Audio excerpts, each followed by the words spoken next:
destitute put the current number of Almajiris at 8 million. Additional statistics show that 6 out of 10 of them never find their way back home. Many of these young boys do not have a decent place to sleep and are often without parental and medical care. Their clothes are tattered, and the environment in which they live, to put it mildly, is not the best for any child. This is Hakim Al-Amin. He is 21 years old from Jigawa State. He looks slightly malnourished. Like many of his fellows here, he has had to beg almost all his life for food. Muna ƙara godiya ga Malam Hassan Dan Kwambo, gwamnan Gombe State. Allah ƙara buɗi kuma Allah ya sa a dace, Allah ya sa a yi asa'a. In response to the social and security challenges this situation poses to the country, in 2011, the federal government announced its policy to provide integrated Islamic education for these Almajiris. The plan is to integrate both Tsangaya and Western education in a structured environment. Although he did not want to talk on camera, one of the teachers of these boys believes that the policy would not work. He argues that when uniting the old with the new, there are bound to be clashes. I think it is a beautiful concept, but in as much as it did not emanate from the Tsangaya system itself, I think it is bound to fail.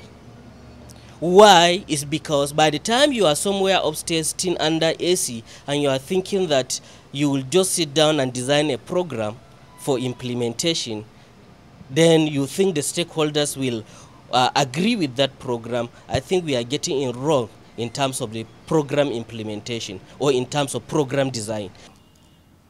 The North has a particular culture which has been respected and will continue to be respected. Mind you, I told you, the idea is a child would like to have Islamic knowledge. It's part of the culture. You can't challenge that. By right, in fact, you can't even challenge him.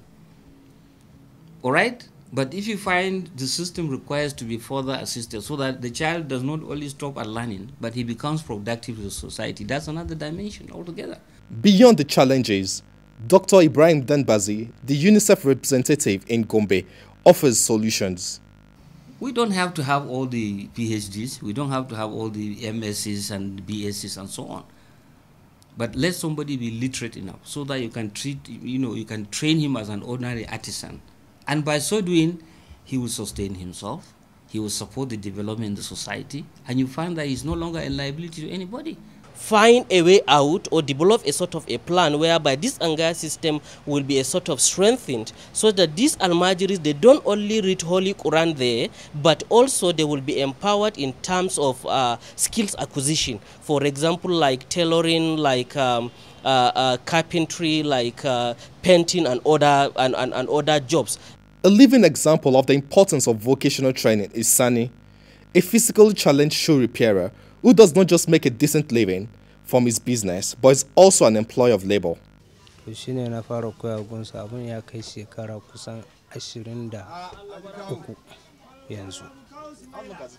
Although he has never received any formal education, Sani says government would do well to take inspiration from him. He explained that integrating Western with Islamic education is good, but teaching these boys skills to make a living is even better. Hundreds of thousands of university graduates enter the labor market annually without finding jobs.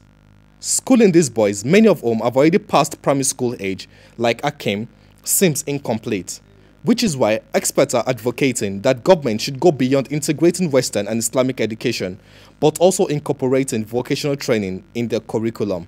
Lanre Adeyemi, AIT News, Gombe.